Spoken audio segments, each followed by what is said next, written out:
Bismillahirrahmanirrahim. Assalamualaikum warahmatullahi wabarakatuh. Warahmatullahi wabarakatuh. Alhamdulillahirabbil alamin wa bihi nasta'in ala umuri dunya waddin.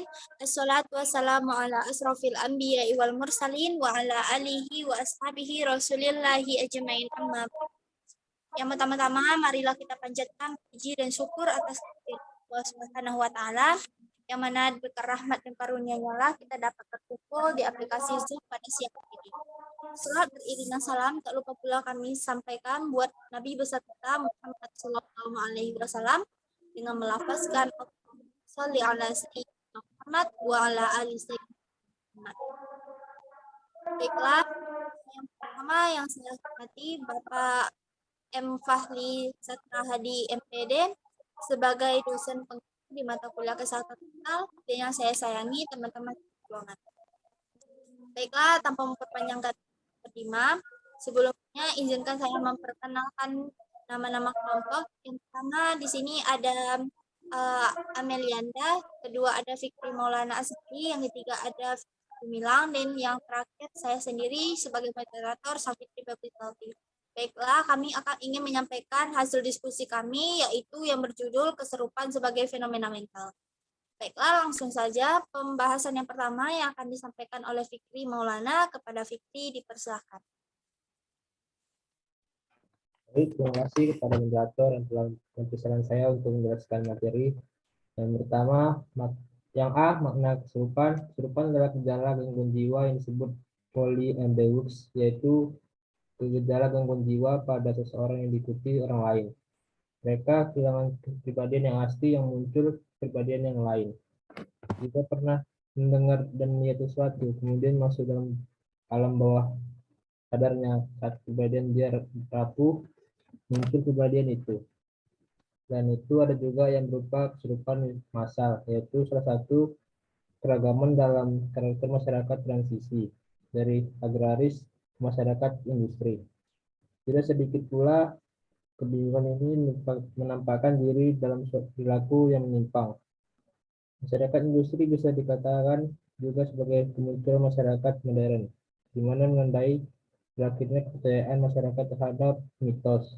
Sementara itu, perspektif psikologi kesurupan sendiri sebenarnya telah menjadikan kajian psikologi klinis, terutama psikologi abnormal, kesurupan, dan psikologi dikenal dengan istilah transdisosiatif dan transpossession disosiatif.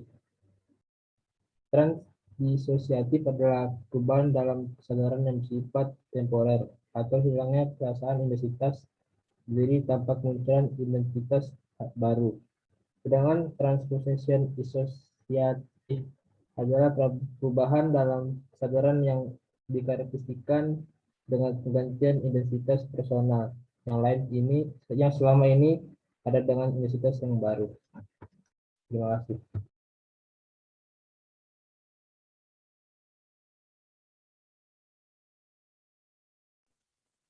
Baiklah, terima kasih kami ucapkan kepada Fikri Maulana. Pembahasan yang selanjutnya yang akan disampaikan oleh saya sendiri, yaitu mengenai tanda-tanda kesurupan. Ketika tubuh seseorang kehilangan identitasnya, tentu ia tidak menjadi diri sendiri dan berlaku seperti orang lain. Sehingga saat kesurupan atau mengalami possession trance disorder, orang tersebut bertingkah aneh, membicarakan hal yang tidak biasa dan dengan nada yang berbeda.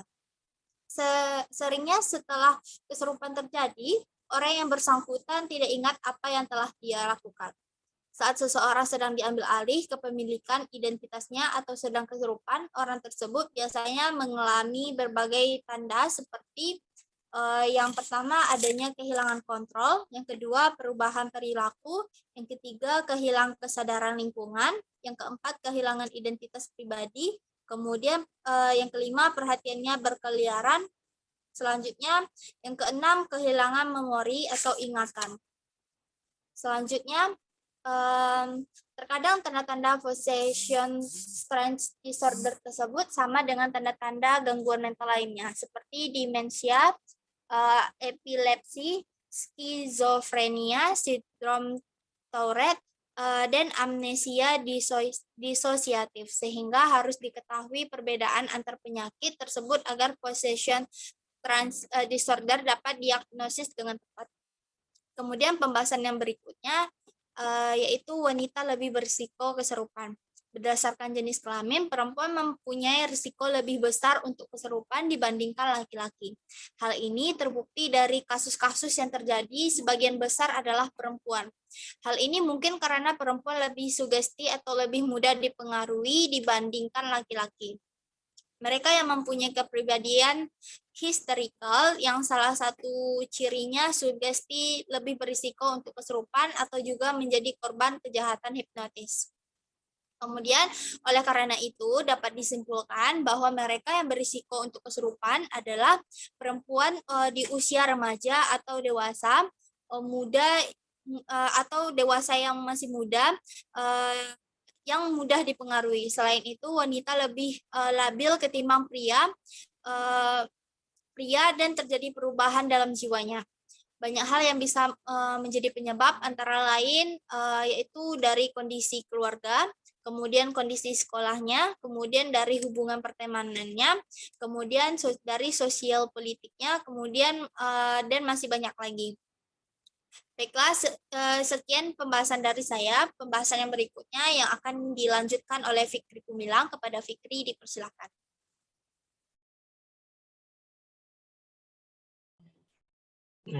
Terima kasih kepada moderator telah mempercayakan saya untuk menjelaskan tentang gejala-gejala kesurupan. Gejala-gejala kesurupan beberapa waktu sebelum kesurupan antara lain kepala terasa berat, badan dan kaki lemas, penglihatan kabur, badan terasa ringan dan ngantuk. Perubahan ini biasanya masih disadari oleh subjek, tetapi setelah itu ia tiba-tiba tidak mampu mengendalikan dirinya, melakukan sesuatu di luar kemampuan, dan beberapa di antaranya merasa seperti ada kekuatan di luar yang mengendalikan dirinya.